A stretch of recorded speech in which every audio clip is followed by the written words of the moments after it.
আপনি পাইছেন। আচ্ছা আচ্ছা। ইনি অন্যায়ভাবে দখল করতেছে, আপনি চুপ করে থাকবেন? না, থাকবো না। থাকা সম্ভব না। কিছুটুকু আমি লড়ে দেখবো। হ্যাঁ, আপনার সাধ্য অনুযায়ী লড়বেন। লড়বো আমি। ঠিক আছে না? আপনার সাধ্য অনুযায়ী লড়বেন। এজন্য ঈমান হলো আপনার সম্পদ। আপনার এই সম্পত্তি যদি আপনি কোনোভাবে দিয়ে দেন, হস্তছাড়া করেন, আপনার ঈমানটা যদি বিক্রি করেন, তাহলে দুনিয়াও শেষ, আখিরাতেও শেষ। কথা শেষ করবে কিনা? আপনারা তো কথার মাঝখান দিয়ে কাজ করেন, এই জন্যই তো সমস্যা। আপনার যদি এখন যায় আপনি হিন্দু বাড়িতে ঢুকে বলেন যে আমি তোমাদের শ্রীকৃষ্ণ রাম রামায়ণ হয়েছি, তাহলে কি তারা স্বীকার করবে? না, কোনোদিন করবো না।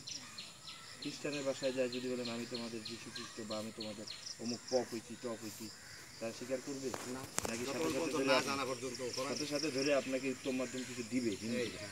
কিন্তু আপনি আমি কোন মুসলমান হইলাম, নাম বলতেছি মুসলমান, কিন্তু যারা নিজেরা যারা আমাদের নবীর ব্যাপারে কথা বলে, যারা বলে যে ওই নবীর পরে আবার নবী আসছে, তাদের তাদের পক্ষ নিয়ে কথা বলা, তাদের কথার উপরে যদি তাদেরকে এই যে কাফের বলার পরে যদি আমি প্রশ্ন করি, তাহলে আপনি আমি কেমন মুসলমান হইলাম যে আমি এই পর্যন্ত বিশ্বাস করতে পারি না যে আমার নবীর পরে কোনো নবী আসতে পারে না। আর যদি কোনো জাতি, কোনো ব্যক্তি, কোনো গোষ্ঠী, কোনো কোনো রাষ্ট্রের কোনো মানুষ যদি বলে যে আমাদের নবীর পরে আরও কোনো নবী আসছে বা সেই নবীর পরে আরও কোনো নবী আসছে, কোরআন হাদিসকে ব্যতি রেখে যদি কেউ নবী দাবি করে, তাহলে সে কাফের। যারা তাকে বিশ্বাস করবে তাদের পক্ষে কথা বলবে, তারাও কাফের।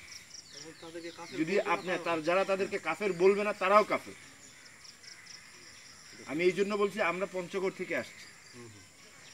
এই পঞ্চগড় থেকে এসে আপনার সাথে আমরা না, আমি বলছি যে আপনার যে বিশ্বস্ত মানুষগুলো আছে, আপনি যার পিছনে 5 ওয়াক্ত নামাজ পড়েন, যার পিছনে শুক্রবারে নামাজ পড়েন, আপনি যার মাধ্যমে আপনার সমাজের বিয়েগুলো সম্পাদনা হয়, আপনার বাসার সন্তানরা জন্ম হলে যে আসে কানে আজান দেয়, তাদের সাথে যান, তাদের শরণাপন্ন হন যে পঞ্চগড় থেকে আগন্তুক কিছু ব্যক্তি আসছিল, আসার পরে তারা আমাকে এই সমস্ত কথা বলে গেল।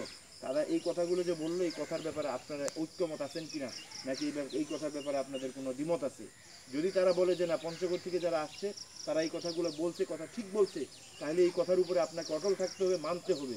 আর যদি তারা বলে না, তাদের কথা ঠিক নাই, তাহলে আপনি আপনার গতিতে চলবেন।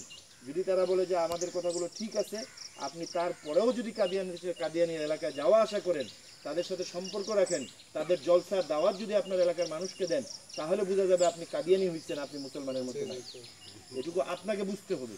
আমরা আপনার কাছে জোর জবরদস্তি কিছু না, আমরা আপনার কাছে বুঝাইতে আসছি, আমরা বুঝানোর মালিক, আমরা বুঝানোর চেষ্টা করলাম, বাকি এখন আপনার ব্যাপার।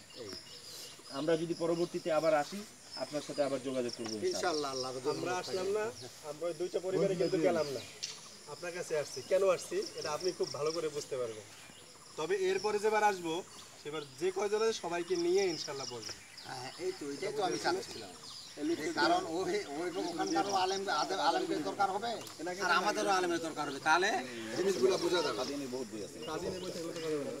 কাদিয়ানির বই দিয়ে কাজ হবে না। না না না, আমার কথাটা শুনেন, বিলি করছেন, এটা আমার প্রমাণ আছে। আরে ভাই, আপনি মাথা খারাপের মতো কথা বলছেন, এটা কিন্তু গাও জ্বলা কথা বলছেন। না না মুরব্বী, শুনেন মুরব্বী, এই বইটা আমি শুনেন, আপনার মতন আলেম